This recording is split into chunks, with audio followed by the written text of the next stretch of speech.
No matter what in life that you go through, I don't care how high or how low your business can be, especially at the height of it, get some rest. Don't sacrifice your family for the dollar. Get rest, go travel, be selfish, have some me time. Have some me time. You're going to make it. Tomorrow will come. Yeah. Welcome to the Affluent Sisterhood podcast. On this podcast, we'll be interviewing entrepreneurs and exploring their journeys to being a boss. So as we know, success leaves clues. Success leaves clues. Yeah, I'm assuming that the people that are watching this are business owners, or maybe they want to be a business owner, and they can learn from us. They can learn from the people that we actually interview, all of the clues that we're going to be dropping on our podcast. That's awesome. I'm super excited. Yeah, me too. All right, y'all, welcome back to part 2 of our video featuring our mom, Melanie of Melanie's House of Beauty. All right, you guys. So in this episode, I really want to make the comparison between, how my mom handled business and how we handled our business. So for us, we talked about how we got funding with our business, and my mom didn't exactly do that. She is what we would consider a bootstrapper because she, worked for the money that she made, and everything that she made within her business, she put into her business. At some point in your business, you started making extra money, but then you did say that you ended up hiring staff. So can you walk us through that, and then also help us understand the difference that made in your business in terms of revenue? My father, Leroy Welch Jr., was the best banker ever. He had a 3rd grade education. He gave his life to Christ, and the rest is history. He served God till the day he died. He taught us how to save because he was the bank. And we would make money and we would give it to him. He would go to the bank, set up the accounts, whatever we needed, whenever we needed to do a purchase or whatever, he would go to the bank, get our money, and do whatever we needed, to do with it. So that was the first bank, Leroy Welch Jr.'s Bank and Trust. So I was able to work and save up. Well, I already had it because, I was a bootlegger, so I already had the money. And I remember my first salon equipment was $1,500, and that gave you 2 dryers, a shampoo bowl, a shampoo chair, a styling chair, and a mirror, and a styling station. $1,500 back then. So I was able to. My sister Linda Welch found me a salon. I was able to put the money. Salon rent back there was $250 a month. $250 1 month, not a week, $250 a month. So Linda found my first location, which was in a Hispanic neighborhood with no sign. I worked for, as a matter of fact, I never had a sign. In my career, 48 years, I've never had a sign. Never advertised. God bless me so much. I was in the Hispanic neighborhood. In the back of a woman's house was a small beauty salon, and God expanded it across the whole back of the salon. So there was a 3-car garage and a salon. The entire back of her property was a beauty salon. Then we moved out of the back because it continued to grow, and we moved into the house. So there were many workers, in the house. But I can truly say that I have learned that the best investment in life that you will ever make is going to be in the kingdom of God, in yourself, in your family, and in people, in mankind. And so I didn't know. I never worked with a plan. I didn't say, well, I did to a point, of course, who's not going to say when I get big, I'm going to have a house and a car, and I want to get married, and I want to have children. But as far as a business plan, I never had one. God led me through everything. And by him leading me through everything, he brought the people to me. And they saw what I was doing. They said, I like what you're doing. I want to do that. So I said, I will train you. You go to school, I'll give you a job here, which was illegal, and I will give you a job. You go to school, I'll teach you what I know. I need you to be here at 4 a.m. You start out shampooing, I'll teach you everything I know. And then when you go to school and get your license, you're going to come back here after school, which this is the bootlegging part. They will come to work. They were faithful. They really wanted it. Not a one changed their mind. They went and came to the salon at 4 a.m. They did whatever I needed them to do. They left. They went to school. After school, they came back to work because I was still working. We finished up our evening shift just to repeat that every day. Once they got their license, they not only had a job, but they had clientele. And after I got that one out of the way, then God just kept sending them. I never said, I'm going to hire people. I'm going to do this. I'm going to expand. No, I didn't. I did none of that. God did it all. So I just followed his lead. And where the spirit of pride came in, when people watch this, when people are looking at you balling, whether you're balling or whether they think you're balling, watch out for people that lift you up. There's a difference in being lifted up, and it's a difference in people worshiping you. And it's not that kind of worship, but don't let nobody fill your head and your head starts to explode to think that you're wonderful, because it just takes a light breath of God, and it'll all be gone. So just stay humble no matter what happens in life, no matter how high God raises you, just stay humble. And when you stay humble, you will ride on the high side of life and never fall. Yeah. I like that. Me too. And I think to your point of, just that difference of us doing two different things, you having the money saved and us, having the capital. At the end of the day, it really was us just following God's lead, even though we didn't really stick with that, throughout the time of our journey as an entrepreneur. At the end of the day, that's really what it was, though, and it did. I didn't reach a point until maybe like last year that I realized, because remember, we were in hustle mode and it was so stressful. Was your business stressful? Like, was doing hair stressful? It's not stressful to me, but you get to a place, as far as me, that you flow on autopilot. In other words, some people don't believe this, but God is so amazing. If I had 17 people on the books for tomorrow, when I go to sleep tonight, I've dreamt about all 17 of those people. I've done all their hair in my sleep, and that's how I was able to flow. It's a God thing. And I was able to flow. So somebody asked me, well, how can you work this fast? How can you do this? How can you get these people in and out? And I laugh and I say, because I did your hair last night. And they said, what do you mean? I said, I dreamt, and I actually did. It was God. God has led me through my entire life, my entire career. God has done it, and I have to give him glory for everything that he's done, everything.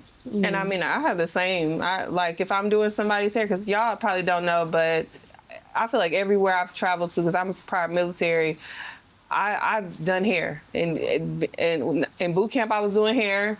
In A school, I was doing hair. When I got stationed, I was doing hair. When I was in Japan, I was doing hair. Like, I've always done hair, and I do the same thing. And even in my the client consultations that I have, when they schedule them, I want to know what you want to know, and I'm thinking about, like, God's giving me revelation of how to help people when I sleep too. So yeah, I have that same thing. And it's crazy because a lot of her stuff that she went through.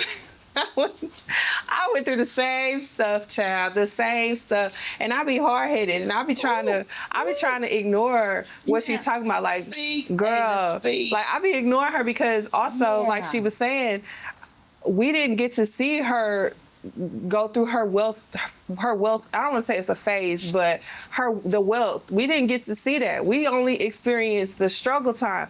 So because we experienced the struggle time, she's talking to me about money, and I was like, girl, how you talking to me about money? How you talking to me about... As if she's just never made a dime in her life. Right. And, I feel like I'm at the place, I don't know if Dahl's at the place quite yet. What? The place of just trying to hear what she's talking about. Like, okay, I've been hearing. No. Yes, it was her. Nah, Dahl. No. I've been hearing. I just say what I say. That's just simple as that. See, Dahl mouth, baby, she's a little slick. A little spicy. A little slick. It is, and I'm so sorry. I guess my mouth is spicy too, but the thing is, Dahl get away with it. That's yours. Sweet with her. Yours is like yours comes with a dagger. It's like a scorpion sting. Yeah. First of all, what y'all not about to do is mine's like a bee sting, a wasp. Girl, please. It just comes with a little bit of honey. You know what I'm saying? And I just look at Exactly. them because they know it's not what they say.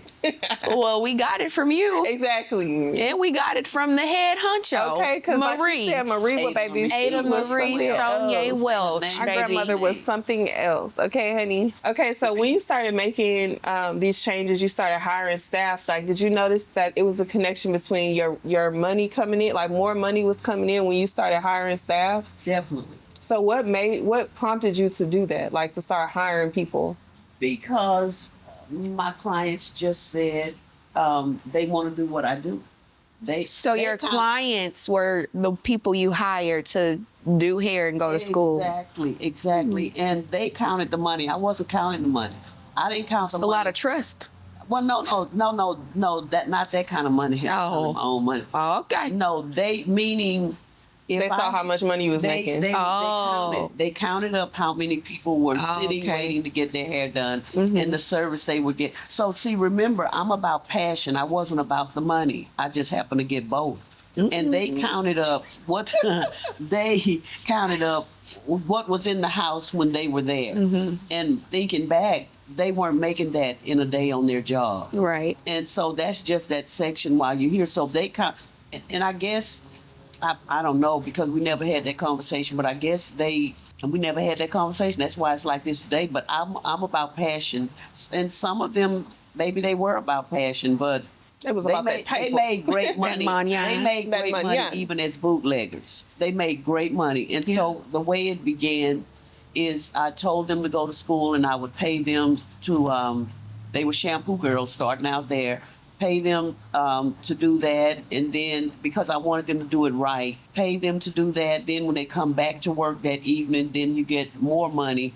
And then when I was satisfied with them being able to have clients, I would have them, take on my clients, do this, do that. That's how I was able to move and continue to have more people coming in and then more people that wanted to work. And then that's how they were able to perfect what they were doing. And by the time they got out of school, they had their own clients. So they built their clientele from Melanie's House of Beauty. So that's their clientele. And then they began to work there. So they had a job. They had security, but God did it all because, remember, I was about passion. I wasn't about money. And I just happened to get both. Well, that's beautiful. It's giving Professor Welch. Yeah, for real. I love that. And she definitely is a teacher, for But sure. didn't you teach at a beauty? You taught at a beauty. Let's talk about this experience right quick. People have always said, go to school and be an instructor. I do love teaching. I love giving out what I know. And it's okay. It wasn't enough money in it. I don't know how much they made, but it wasn't enough money in it. So eventually over time, things slowed down and I said, okay, I'll go to school and be an instructor. I went to a certain beauty school and they needed an instructor for 2 days. So they volunteered me. Now I'm going to school to get my instructor's license, but I wasn't an instructor yet. So I go ahead and go to beauty school and to fill in for this instructor for 2 days. 2 days from open to close. I'm doing what instructors do. And at the end of that second day, it was time for pay. This woman, for 2 days of instructing without a license, girlfriend gave me a whole $20. I'm sorry, 40. 20 for one day, 20 for the next. What an insult. I would have put that under volunteering. I could have done better for volunteering. Yeah. So that's when I decided maybe $40. $20 a day, all day from open to close. Like what? That's when I decided it's not enough money, which I don't know what they made. I don't know. I'm a teacher within myself, and I'll teach those in my circle. But again, it's 2025. Again, to that whole passion point, or being creative, that we are all creative. What skills do you have? Let's add that to the box too, because what skills do you have that can make you money? It's 2025.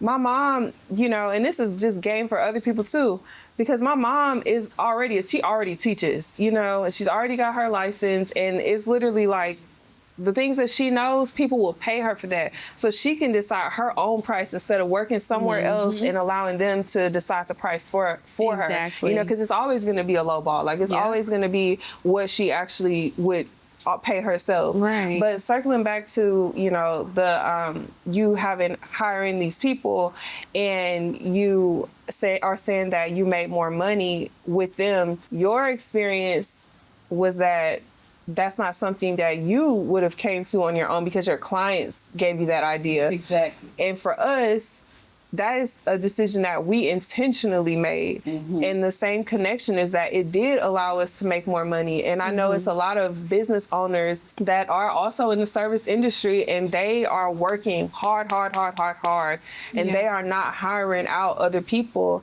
And the reality of that is you can only make as much as you can make, Literally. you know? But if you really think outside of the box, again, to that thinking beyond the hurdle, you know, like, I just really feel like if you think about how big the universe is, you know, like beyond space, it's things that we can't even imagine. It's things that places astronauts have not even reached. Like, that's how much infinite potential and possibility and creativity is within us. So when we realize that, it's like, why am I settling for anything? Even my career. Why am I settling for, you know, the amount of money that I make? Why am I settling with overworking myself, only making this much money? Like, you really have to tap into the possibility that, oh wow, I can have more. I don't know how just yet, but I can have more. I want more. And then just kind of start, you know, and also make that decision, because sometimes it's not anything for you to do. It's the only thing you should do is just come to the realization that, okay, I do want more, you know, or I need, you know, I'm happy where I am. I'm grateful. And then, like my mom, God brought her clients to her to expand what she already had going. And we have the same experience, that God put people in our lives to open up doors for us and open up opportunities in our mind to let us know it's more to life than what you think, you know? Yeah. And not only that, when it comes to outsourcing, had my mom's clients not, you know, been like, oh, like, this what you making? Like, I want to join. Now she's able to make more money because now you have help. Now you have, you know, you don't have to work if you don't want to tomorrow, because now, you know, your shampoo girl or whoever can get them in today. Right. And now the you same can rest with a little us. bit more. Exactly. The same with us. Oh, go ahead. No, finish. Go ahead. Go ahead. I was going to say the same with our business. We outsource, you know, we have our VAs, and now, you know, we were able to take on more clients and do more for our clients when we outsource, because now we have more heads together that are, you know, that know what they're doing within that space, so they can add more value, and they can bring, you know, what they know to us and bring more to their clients and our clients. And it's just, we can run a successful business. Exactly. Yeah. So I definitely believe in outsourcing, because at the end of the day, everyone's a team, and we should all want what's best for the company, what's best for the business, and we can come together, put our heads together, and make it happen. So we've had a lot of similarities, though, you know, we have different industries. We have similarities. And one similarity is that at different times, we all experience hardships, and, you know, and what's the storm you said? Euroclydon? Is that it? Euroclydon? That Euroclydon came and forced us to a screeching halt, you know? And it's probably other people watching that are currently experiencing that, or, you know, they've already gone through it. Right. Or they may have to walk through it, you know, at some point. So what advice can you give to those people that are watching that are current? Let's do two people. The people that are currently going through the storm. What advice do you have for those people that are currently going through the storm? For those that are currently going through a storm, I tell you, please put Jesus in the middle of it. Please, because it changes everything and it shortens the storm. You're going to go through. We are going to go through, but put him in the middle of the storm. And another thing is, no matter what in life that you go through, I don't care how high or how low your business can be, especially at the height of it, get some rest. Yeah. Ooh, Don't child. sacrifice Yeah. your That family. hit me in my head. Don't sacrifice your family. Don't sacrifice your family for the dollar.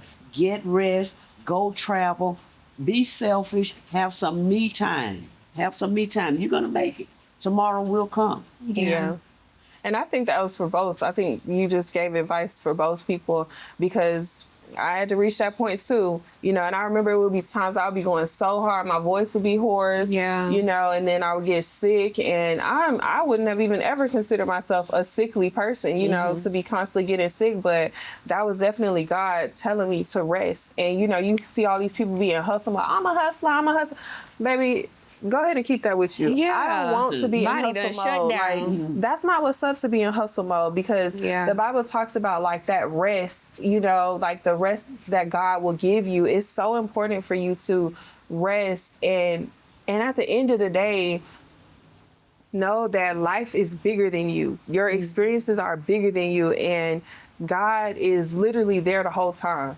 So whenever you feel lost, confused, and, you know, maybe you lacking something, you might want to call up your trick. Oh. You know what I'm saying? Or call up that, you know, person that is going to help you feel better in that moment. Yeah. Instead of doing that, try Jesus. You know, like, not trying to be preachy, but for real, because the peace that God will give you during any moment that you need it, you know, is just out of this world. It's out of this world. Yeah. You have anything you want to add to that? Yeah, like I noticed from, like, you know, just years of being me, when I have ever felt lonely, even if someone was, you know, in the house with me, even if I had a boo or whatever, like, and I still felt lonely, it's like, how? Yeah. But I had to realize I'm literally missing God. I'm missing Yeah. his presence.